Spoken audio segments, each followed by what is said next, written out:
Oke, selamat datang di Ngobrolin Toku. Hari ini kita kedatangan seorang bintang tamu, seorang guest dari Mortar Utama dengan Pak Yosep. Boleh tepuk tangan dong buat Pak Yosep. Oke. Terima kasih Pak Yosep sudah mau main. Sama-sama Mas Ivan. Thank you. Thank you banget nih. Wah, luar biasa kedatangan dari salah satu dari Mortar Utama ya ini ya. Oke, Pak Yosep. Nah, kita mau sedikit sharing aja nih buat penontonnya Toku ya. Jadi kita memang fokusnya ke toko bangunan dan juga para pelanggannya. Kita mau edukasi balik lagi ke Mortar Utama juga. Karena hari ini kan guysnya Mortar Utama ya. Boleh nih Pak Yosep mungkin diceritain sedikit Mortar Utama tuh sebenarnya siapa sih gitu atau apa sih? Oh, oke. Ya. Jadi Mortar Utama ini kita lihat sebagai produk ya. Jadi ini adalah produk bahan bangunan ya. Oke. Mortar ya. Di mana selama ini kita tahu mortar itu adalah suatu adukan atau campuran ya. Isinya tuh ada pasir Yes. ya sebagai bahan pengisi, agregat pengisi.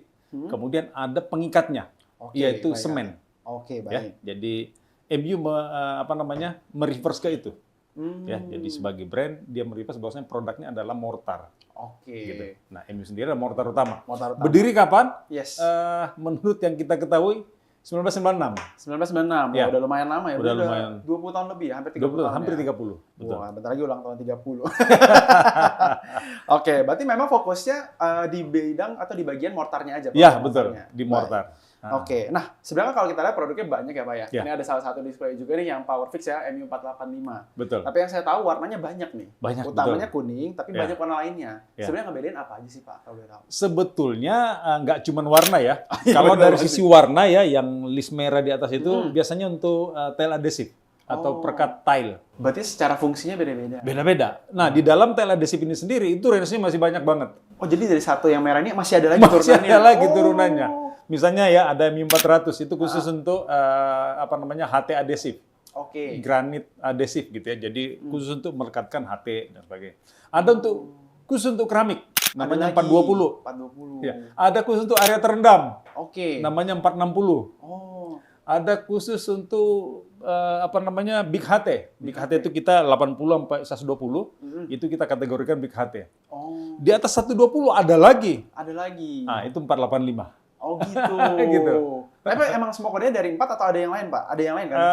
Jangan mix up ya. Jadi ada 485, ada kode 4 itu juga ada di produk flooring ya. Oh, ada Tapi juga flooring. sebaiknya ikutin aja ini ya. Kalau merah-merah itu artinya tile adhesive. Oh, gitu. I see. Berarti dari warnanya yang Ya, membedakan kemudian ya? kalau hijau-hijau itu berarti produk untuk wall. Oh, jadi dikhususkan. Jadi yang merah untuk lantai, Iya. hijau untuk wall. Kemudian kalau biru itu untuk flooring. Flooring lagi. Ya. Oh. Kemudian kita punya namanya construction chemicals, itu dia di purple ya. Warna ungu. Oke. Ya. Berarti sebenarnya banyak lagi turunan-turunan. Banyak dari lagi turunannya warna-warnanya tuh dari situ. Oke, saya kira itu Itu untuk varian memudahkan. rasa, Pak. bisa. Ini strawberry gitu ya. Yang hijau lemon gitu. Sekiranya gitu. Ternyata enggak ya. Ternyata fungsinya yang membedakan. Ya, warna itu fungsinya ya. berbeda. Nah, terus kalau boleh tahu nih Pak, mortar utama itu secara kebutuhan kan tadi ada Bapak bilang ya, adalah campuran dari semen. Ya. Gitu kan. Tapi kalau secara kebutuhan itu untuk proyek biasanya dipakai buat apa sih, Pak? Jadi gini, kategorinya itu sebetulnya kita bagi dua bagian besar ya. Dua bagian besar, Ada yang baik. namanya produk untuk struktural, Struktural. artinya untuk bikin struktur. Fondasi. Ya, mulai dari pondasi, kolom, sloof, Oke. beam, big slab gitu ya. Itu kan produk beton, ya. Nah, setelah struktur ini jadi, baru kita masuk produk finishing tuh. Salah satu produk finishing adalah mortar. Oke. Nah, Baik. jadi kalau mau bikin struktur, kita pakai yang semen tadi, Semen semen tadi. konvensional ya. Konvensional Tanda dulu kutip ya. gitu Baik. Nah, Oke. setelah berdiri strukturnya, baru kita finishing. Hmm. Nah, masuklah produk mortar itu salah satunya ya. Oke. Gitu. Tapi biasanya kalau di konstruksi ini saya langsung masuk sedikit nggak Ya. apa-apa ya Pak. Soal penasaran. Kalau biasanya di konstruksi itu memang selalu ada finishing pakai mortar atau ada juga yang nggak finishing pakai mortar, Pak? Ya, bisa dibilang masih lebih besar ya. Kalau kita lihat market secara keseluruhan, ya market masih lebih besar yang konvensional sebetulnya. Yang tanpa sebenarnya. Yang tanpa mortar ya. mortar. Oh. Masih, kalau kita di kota mungkin kita ngelihat udah lebih mulai. banyak yang yang mortar ya. Hmm. Tapi yang konvensional masih banyak. Khususnya di daerah rural ya. Ya, ya. Itu masih lebih banyak itu. Oh, I see. Berarti sebenarnya balik lagi lah ya. Tujuannya utamanya sebenarnya buat finishing sama kalau dari tadi ya bagian utama yang awal kan buat konstruk ya. Ya. Tadi apa? Structure. Structure ya, benar Ya. ya. Oke, yang struktur itu tujuannya untuk si finishing. Tapi Ya. kalau bagian kedua Yang mana nih? Kan tadi dipecah dua tuh Pak, bagi dua besar. Yang satu buat Jadi yang satu untuk structure ya, Oh, supaya yang- bangunan itu bisa berdiri gitu. Oh, I see. Itu structure. Biasanya kita pakai semen yang konvensional. Kalau yang keduanya Nah, tadi finishingnya. yang kedua finishing baru kita pakai mortar. I see. Saya kira Gitu. dibagi duanya beda lagi. Oke.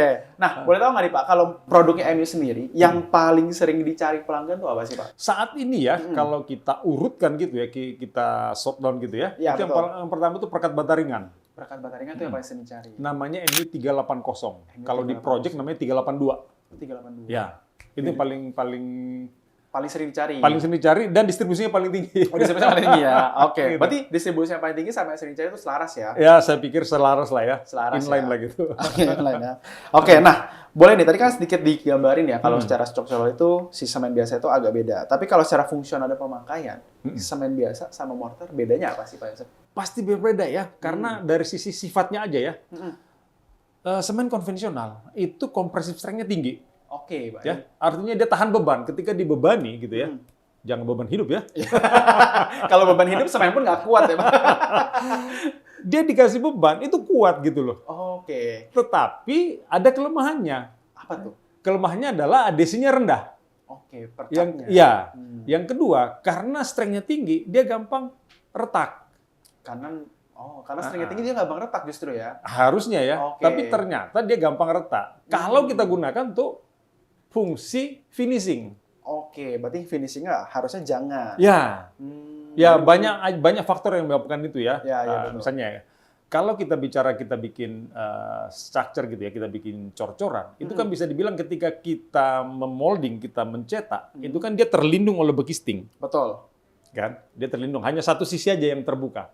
Beda dengan misalnya kita memplester, Ya, kalau plaster. terbuka kemana-mana. semua, betul. Itu yang membuat dia gampang retak. Oh, Kalau kita masih pakai konvensional, pasti retak. pasti retak. Berarti Nah. sebenarnya harusnya pakai mortar. Nah, itu dia. Disitulah MU itu hadir. Keresahannya dari sana. Ya. berarti ya. Jadi dari sifatnya aja sebetulnya udah berbeda nih. Oke. Semen yang dipakai di structure, di cor-coran ya, di beton, di konkrit, itu beda dengan yang dipakai di mortar. Oh. Sama-sama semen. Sama-sama Tapi sebenarnya. sebetulnya Bahannya kan ada karakternya semennya udah juga. beda. Oh. Gitu. I see. Nah, tapi kalau kata orang ini, saya ada sempat baca-baca nih apa ya, kata-kata orang-orang nih sama data yang kita dapat, katanya tuh mortar itu bisa menggantikan semen. Emang benar, Pak? Sebetulnya begini, ya. Kalau kita lihat dari sisi fungsinya, sebetulnya selama ini yang menggantikan mortar itu konvensional sebetulnya. Oh, Karena gitu. apa? Ketiadaan atau unavailability daripada mortar. Karena dulu susah. Susah nyariknya gitu loh. Jadi dulu market konstruksi kita itu udah teredukasi duluan oleh konvensional. Konvensional. Dan distribusinya paling bagus dia. Iya, bener. Coba cari bahan bangunan, toko bahan bangunan yang tidak ada semen konvensionalnya. Waduh, susah ya. Susah kan? Benar. Nah, itu salah satu yang membuat dia penggunaannya masif. Masih. Mudah diakses gitu loh. Mudah dicari ya sama orang. Mudah dicari. I see. Nah, pada saat dia mudah dicari dan pada saat yang sama mortar susah didapat, ya dia menggantikan fungsi mortar dong. Oh, berarti sebenarnya harusnya mortar tuh tetap dipakai. Cuma Iya. karena susah, yaudah kita bikin aja Bikin sendiri. bikin dari yang semen itu. ada aja gitu loh. Oh, I see. Sebetulnya situasinya begitu ya kalau kita mau urut lebih detail. Lebih detail ya, oke. Tapi memungkinkan nggak Pak, kalau misalnya mortar ini udah terdistribusi secara merata nih kayak si semen, bisa menggantikan semen nggak Pak? Kita nggak berani mengatakan menggantikan 100% ya. Oke. Tetapi dari perkembangan yang ada ya, itu mortar itu naik terus aninya. Dari sisi produksi dan penggunaannya ya. Kemudian naik terus ya. jumlah aplikator yang menggunakan makin banyak, jumlah kontraktor yang makin banyak, Oke. dan jumlah proyek yang makin banyak. Wah, Nah, mantap. jadi kita bisa dapat keyakinan bahwasanya someday mungkin bisa. Tapi nggak dalam waktu dekat. Oke, berarti mungkin bisa ke depannya. Harusnya bisa. Harusnya bisa ya, tapi Harusnya nggak dalam bisa. waktu dekat Ya. ya. Tetapi untuk fungsi struktural, mortar nggak bisa gantiin konvensional. Tetap lah ya, Tetap. harus ada semen dulu ya. Takutnya nanti jadi salah sangka kan, salah penggunaan gitu. Salah Ya. penggunaannya. Karena apa? Mortar itu compressive strength-nya rendah. Ya, ada beberapa yang memang tinggi yang memang Oke. digunakan untuk perbaikan struktural ya. Nahan beban. Tapi secara umum itu rendah kompresifnya.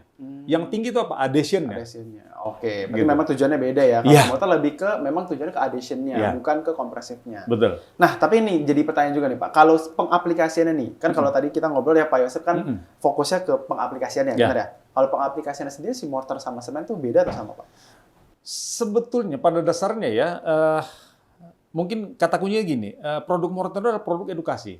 Oke. Ya, Kenapa? tadi sempat saya sampaikan gini ya, kalau kita beli roti, diajari nggak cara makannya? Enggak, saya langsung Enggak, makan aja. langsung aja lek gitu kan. Benar. Coba beli minuman botol, diajari nggak? Enggak, buka Nggak sendiri. ada kan? Bukan tugasnya produsen untuk ngajari Benar. gitu kan. Tapi kalau kita bicara mortar, ini adalah barang yang edukatif.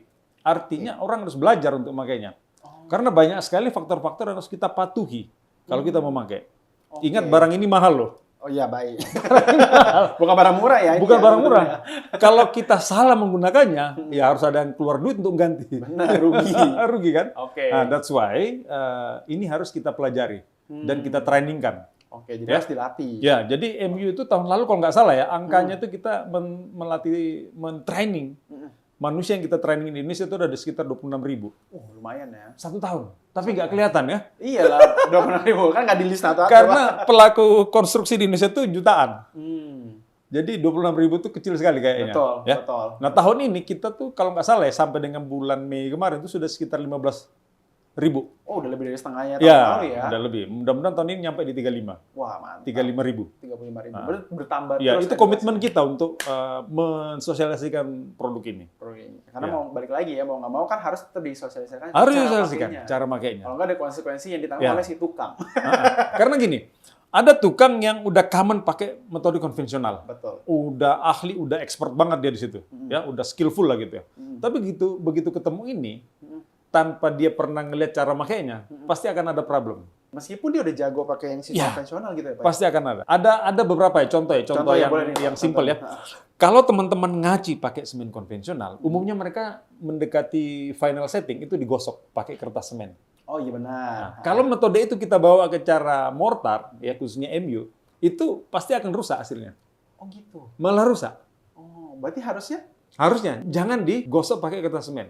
pakai yang lain. Ya pakai roskam aja, roskam Pakai polos. roskam. Oh. Ya, pakai roskam polos aja ya. Udah, sesimpel itu. Berarti sebenarnya lebih gampang. Harusnya. Oh, Cuman kadang-kadang gini, ada teman-teman aplikator ya, ini dari pengalaman kita ya. Iya betul. Itu kalau nggak gosok itu kayak gatal gitu. Tangannya gatel, pengen gosok aja gitu. Pengen Pak, ya? gosok aja. Udah bagus gitu ya. Hanya istilahnya kita tuh digelar aja begitu ya. Ya. Kemudian di finishing udah bagus. Oke. Tapi harus digosok ini. Karena apa? Habitnya Kebiasaan. di metode yang lama itu udah harus gosok. Gosok. Berarti balik lagi ya, karena memang meskipun dia jago pakai konven, karena habitnya udah Ya. kebentuk, Nah, mau nggak mau jadi salah nih untuk Ya. mengaplikasikan si motornya. nah itu yang harus kita edukasi terus. Oke, luar biasa ya. Berarti para tukang tuh boleh tuh ya, datengin aja tuh ya. Karena kan kalau ada programnya juga ya dari MU Ada, Pak ya. ada, Untuk edukasi ada. kan jalan terus Ya. kan. Teman-teman tukang ya, teman-teman aplikator, pekerja segmen finishing di konstruksi ya, itu bisa kok ngikuti di toko terdekat yang teman-teman beli Nyari barang motor, tersebut ya. Itu kita ada banyak banget ya, maaf. Di Jabodetabek ini banyak Oh, oke. ya, Jabodetabek banyak, seluruh Indonesia lah. Oke. Yang ada tim komersialnya kita. Berarti semua tim komersial, toko-toko yang memang menyuplai MU pasti ada Pasti ada. trainingnya ya. Oke. Bahkan sampai ke project. Oh, project pun juga. Jadi misalnya project request nih. Oke, aku pakai MU gitu. Kemudian dia request, tolong dong tim aplikator kita di training gitu, MU bisa datang. Oh gitu. Yes. Oh, bahkan project kalau misalnya dia pakai MU ya udah request aja. Ya. Karena biar si tukang ngerti cara Ya, saya. dan selalu kita sarankan sebaiknya pakai. Oh. Sebaiknya pakai. Kenapa gini? Salah satu habit di project itu ya, itu turnover pekerja itu tinggi sekali. Yang kita training si A, nanti seminggu kemudian yang datang gantiin si B. Oh iya benar sih. Benar. Berarti bakal training lagi nggak Pak? Bakal kita training lagi. Oh, I see. Ya. Jangan takut MU kan bosan, enggak. Oke. Pasti setia ya. Ya, kita ikuti sampai gedungnya jadi. Oke, luar biasa, mantap. Ini komitmen dari MU ya, balik lagi. Karena ini produk edukatif. Ya, Mau nggak mau memang harus di-train caranya biar nggak salah. ya. Yes. Oke Pak, kita mau ngomongin soal yang lain nih, yaitu soal tren dalam bisnis bangunan. Nah kita kan lihat nih sebenarnya kalau toko bisnis bangunan itu berkembang terus. Baik lagi MU kan juga salah satu yang mengikuti tren. Makanya muncullah si mortar utama yang disebutnya mortar instan, bener nggak Pak ya? Nah tapi kalau menurut kacamata MU nih Pak, kira-kira kalau dalam 5 tahun ke depan, tren apa sih di bisnis toko bangunan atau produk apa yang bakal nge-trend di bisnis toko bangunan? Ya. Jadi kalau kita, yang pertama ya dari sisi sistem ya, itu akan semakin banyak toko yang mengadopsi digitalisasi. Wah. Kata kuncinya itu. Ya. Kenapa? Ya. Sekarang itu kalau kita masuk toko, ya, teman-teman bisa cek di MT, bisa di GT gitu ya. Yes. Itu jumlah kategorinya banyak banget. Jumlah kategori produknya ya. Kategori produk. Habis itu speknya banyak banget. Karena Belum produknya kita bicara kompetisi. Mm-mm. Untuk kategori yang sama ada banyak banget Betul. pemain yang sama di situ. Mm-mm. Ini kalau hanya menggunakan cara manual atau diinget ingatan, aja ya. kira-kira seperti apa komplikasinya tuh? Ah sih benar. Ya. Karena barangnya kan banyak banget. Benar, Iya. Makanya- Barangnya banyak banget. Habis itu hampir bisa dibilang ya, hampir tiap tahun terupdate. Ada yang baru, ada yang baru, ada yang baru, gitu kan? Yes. Harus udah mulai beralih ya konversi ke digitalisasi. Oke. Ya. Berarti- Jadi banyak yang kita lihat sekarang ya. Mm-mm. Utamanya paling terdorong oleh apa? Owner itu punya anak biasanya. Benar. Habis pulang sekolah dari luar, Ya. bawa sistem yang baru. Nah ini konversinya Barulah. paling cepat itu. Oh, iya, ke karena digital itu. dari internalnya ya, Ya. yang dorong ya. Internalnya itu si anaknya owner itu sendiri. Iya. Berarti kalau menurut MU sendiri ya, atau dari Pak Yosep, yang bakal ngetren ke depannya ya berarti toko-toko yang memang mengikuti digitalisasi. Betul. Mengikuti perkembangan zaman Mengikuti atau modernisasi perkembangan, ya. Nah, kan sekarang trennya udah ada nih Pak. Yaitu yang tadi Bapak bilang, digitalisasi. Dari MU sendiri, kira-kira ada strategi apa nggak Pak yang bisa mendukung digitalisasi? Yang saya lihat itu adalah MU itu udah mulai memperlengkapi timnya ya internal kita dengan suatu aplikasi yang bisa merecord ya Oke. kunjungan teman-teman, Oh, proyeknya apa dan sebagainya. Itu kita Jadi udah ada pantau aplikasinya, ya? udah terpantau oke. seperti itu. Jadi buat mengikuti juga feedback dari Ya. toko gitu ya Pak? Betul. Wah, Kita keren sudah juga lagi mendevelop ke sana. ya. Oh, udah mengarah ke sana saat Udah ini ya. mengarah. Mungkin kalau suatu saat itu sudah bisa kita kita Maksimalkan. share ke teman-teman distributor, itu akan lebih cepat lagi. Oh iya benar. Berarti di situ juga bisa pakai aplikasi Bisa yang pakai udah ya. disamain Tapi sama I don't know ya akan seperti apa. Iya, balik lagi. Tapi udah ada plan-nya lah ya. Sudah ke ada sana plan-nya ya. ke sana. Oke, siap. Nah, terus kalau misalnya dari MU sendiri nih Pak, apa sih yang MU harapkan dari toko-toko biar bisa dapat atensi nih dari MU sendiri, biar bisa mendukung support atau strategi-strategi dari MU sendiri? Ya, kalau zaman dulu ya, dan sekarang pun mungkin masih berlaku ya. Toko itu akan laku berat.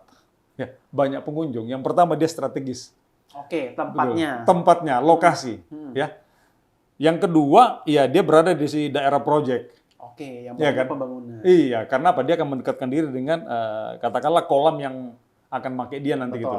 Misalnya ya katakanlah ada lokasi perumahan, nggak mungkin kontraktor ngambil yang jaraknya jauh banget. Benar. Dia pasti kan nyari di Yang toko dekat sekitar dulu, gitu betul. kan.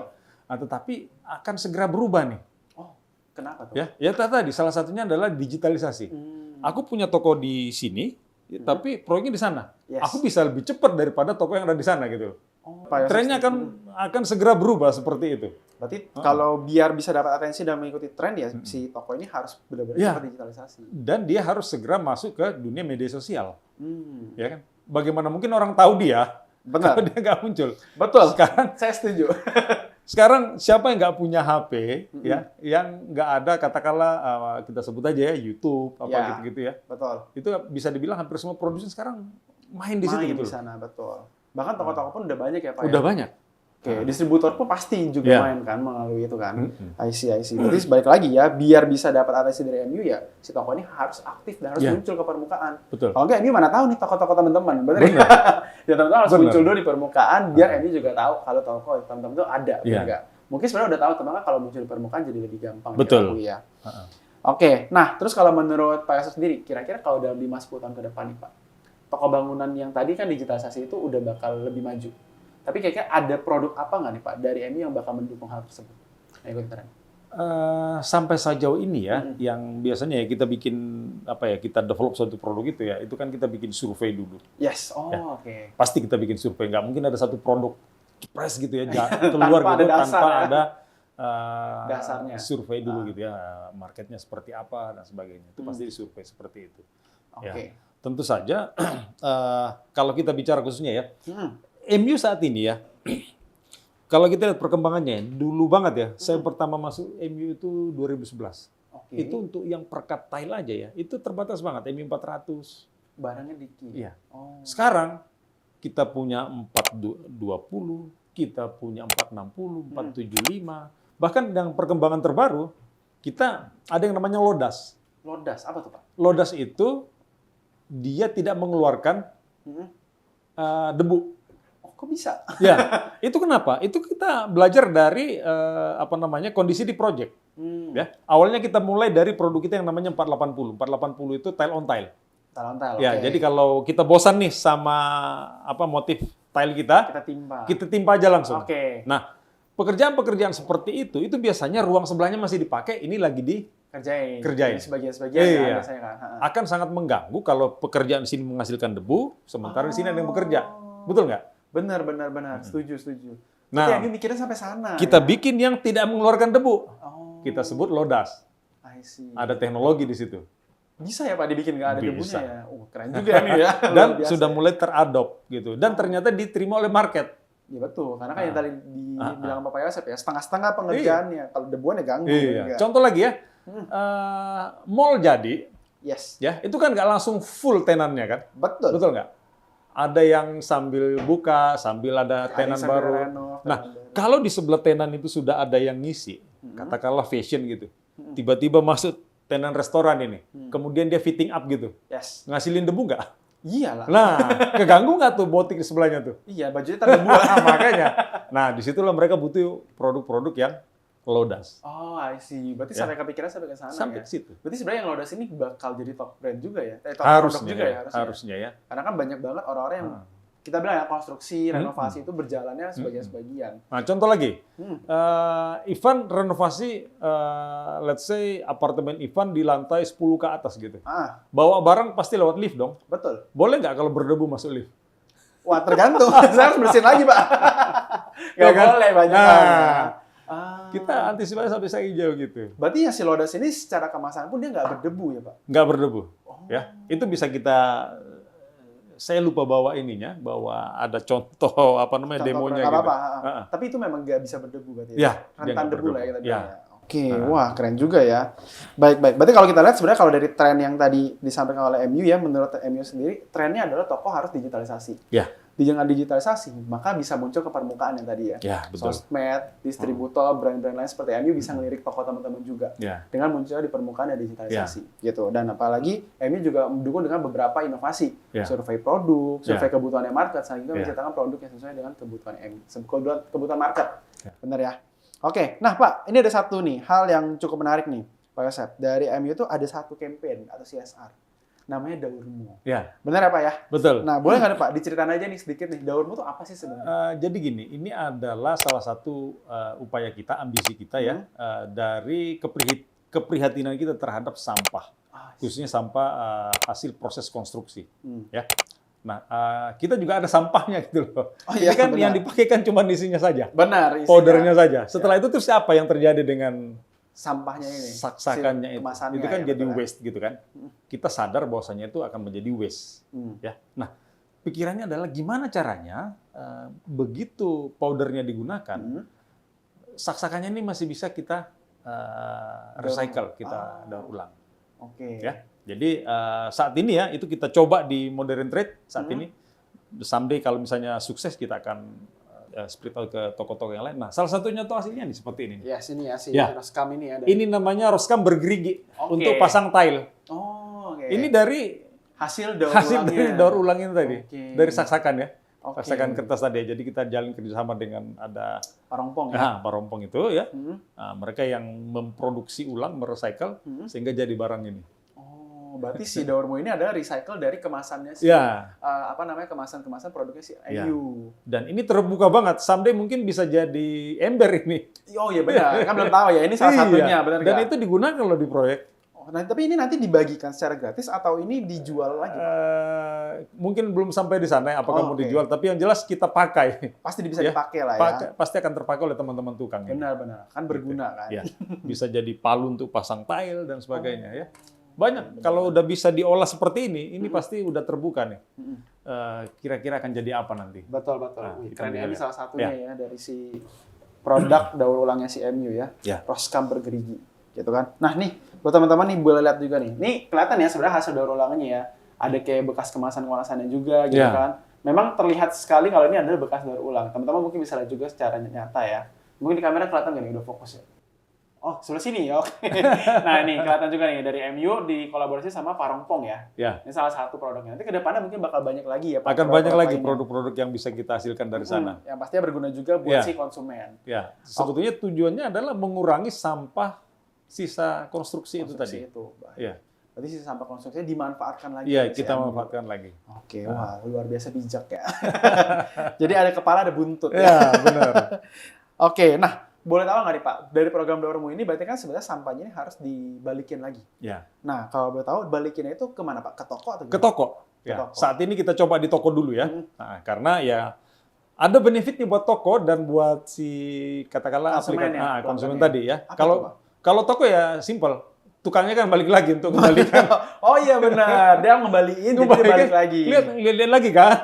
Beli lagi yang lain. Beli lagi, ya. Wah, berarti toko harus ikutan ya. Iya, programnya ya? betul. Oke. Itu yang pertama. Kalau buat konsumen apa? Nah, ini ada benefitnya di belakang. Detailnya Oke. seperti apa? Nanti dari teman-teman distributor itu Akan sudah menyampaikan kita ya? akan menyampaikan. Oke, nanti buat pelanggan tetap ada benefitnya. Pasti Ada akan benefitnya. Ketika ngembalikan udah keluarin usaha, Ya. pasti akan ada hasilnya ya. Siapa tahu dapat ini gratis kan? Belum tahu ya.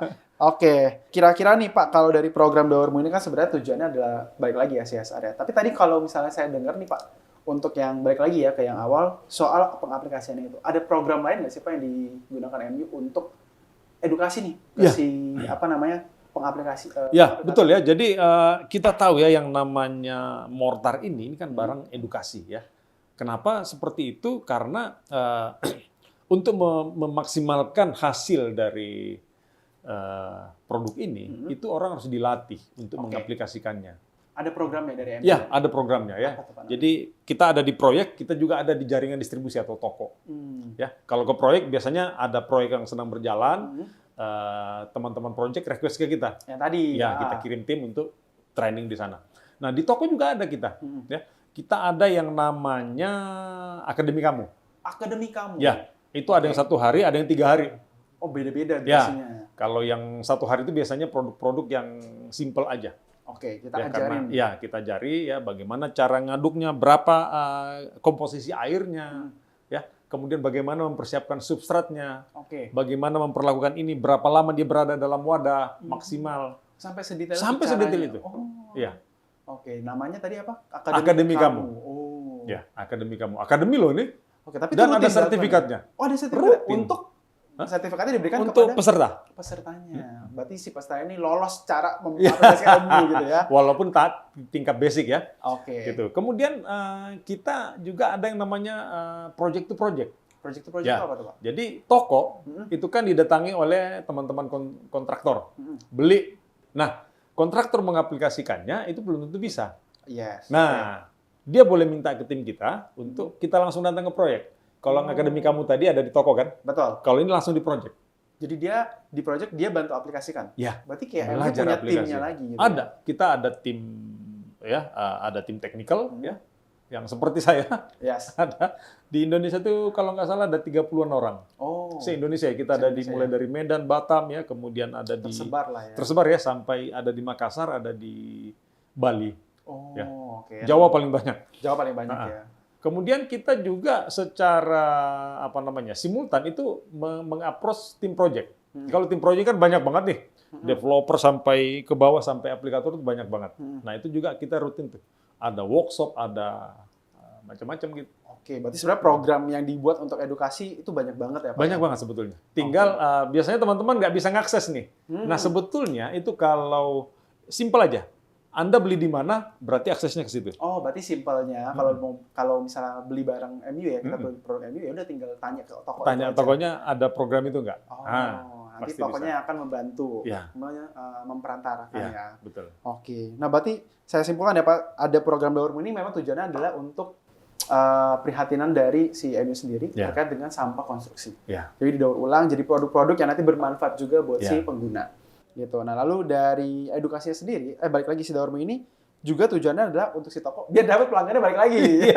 Karena kan dia balikin si sampah pemakaiannya. Dan untuk pelanggan pasti akan dapat benefit lagi Ya. yang nanti bisa dicek lebih lanjut. Nanti kita bakal tulis juga di deskripsi di bawah kali Oke. ya. Linknya buat bisa tahu benefitnya buat apa. Gitu. Nah, lalu ada untuk program edukasinya sendiri itu dari MU sendiri udah banyak banget. Benar apa Banyak ya? banget. Yang pertama untuk project itu bisa request call ya. Bisa Request langsung ke MU, nanti tim MU akan datang langsung ke project teman-teman. Yeah. Jadi kalau teman-teman pakai MU nggak perlu takut, ya nggak perlu khawatir nggak ngerti cara pakainya. Tinggal telepon aja nanti tim MU yang datang ke project. Terus kalau untuk toko-toko ada yang namanya Akademi Kamu. Nah itu nanti diadakan semacam workshop gitu ya. Yeah. Semacam workshop yang nanti bakal diajarin cara pakainya sampai dapat sertifikat buat para pengguna, gitu ya, atau para pengaplikasi, gitu kan. Nah lalu yang ketiga juga ada yang namanya project tadi ya Pak ya.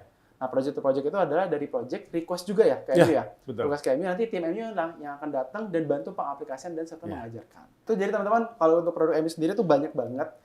Cara pemakaiannya juga baik banget. Dan balik lagi ya, memang nggak bisa, untuk saat ini belum bisa menggantikan seutuhnya produk semen. Tapi fungsionalnya justru lebih ke adhesifnya. Jadi bisa membedakan ya, yang mana yang buat strength, yang mana buat adhesif. Yaitu kalau cara adhesifnya MU, finishing juga MU. Gitu kan? Oke, nah mungkin dari Pak Yosep nih, terakhir nih Pak, kira-kira ada nggak nih yang mau disampaikan dari Pak Yosep, dari MU, ke para penontonnya toko, baik toko maupun pelanggan? Ya, untuk mengurangi cost, kemudian menghemat waktu kerja ya, itu sebetulnya salah satu benefit yang kita peroleh kalau kita menggunakan produk yang benar. Ya. Paling gampang begini, seperti ini ya. Kita pasang bata, ya kalau cara lama, itu setiap 1 meter kita harus berhenti. 1 meter berhenti, lanjut besok lagi. Jadi kalau kita dapat 3 meter dinding ketinggiannya, berarti butuh 3 hari. Nah, kalau kita pakai metode MU itu 1 hari aja tuh. Oke. Besoknya udah bisa diplester. Kalau cara konvensional tunggu 7 hari itu baru bisa diplester. Benar. Habis plester, kalau cara MU ya, itu 1 hari udah bisa di-AC. Kalau konvensional sekali lagi, sekitar ada yang 7 hari, ada yang 14 hari. Ya. Jadi total general, kalau cara konvensional itu bisa jadi sekitar 21 hari sampai 28 hari dinding jadi. Ya. Kalau konvensional, kalau cara MU ya 1 hari tambah 7 hari pengecetan, 9 hari. Wah, hematnya sepertiga ya. Ya, itu dari sisi waktu. Dari sisi biaya itu sebetulnya bisa kita hitung kalau kita bicara satu sistem. Ya, ada beberapa simulasi yang pernah kita bikin sebetulnya. Kalau teman-teman belinya itu sak lawan sak, ya pasti MU lebih mahal. Betul. Gitu. Tapi kalau kita bicara lu masih butuh pasir, lu harus ngolah pasirnya lagi, lu harus dan berbagai ketidakkonsistenan yang terjadi, ini sebetulnya lebih mahal nih kalau kita pakai yang metode konvensional. Berarti itu ya yang mau disampaikan oleh Pak Yosep buat teman-teman para pengguna ya, kita bilang ya, baik toko maupun para pengguna. Ya kalau misalnya secara durasi, ya udah pasti MU lebih cepat. Sepertiganya loh, bayangin ya. Sepertiganya, biasanya 28 hari, ini cuma 9 hari. Benar kan, berarti sepertiganya. Lalu untuk cost sendiri memang secara sak to sak, memang mungkin lebih mahal MU. Tapi kalau dihitung dengan cost lain-lain, waktu dan lain sebagainya, MU pasti tetap lebih menguntungkan. Baik kalau gitu. Itu aja Pak dari kita. Thank you banget Pak Yosep udah datang sama-sama, ke sini, Ivan. udah sharing banyak ilmu terkait dengan mortar utama sendiri. Kita bakal ketemu lagi di episode selanjutnya. Teman, thank you.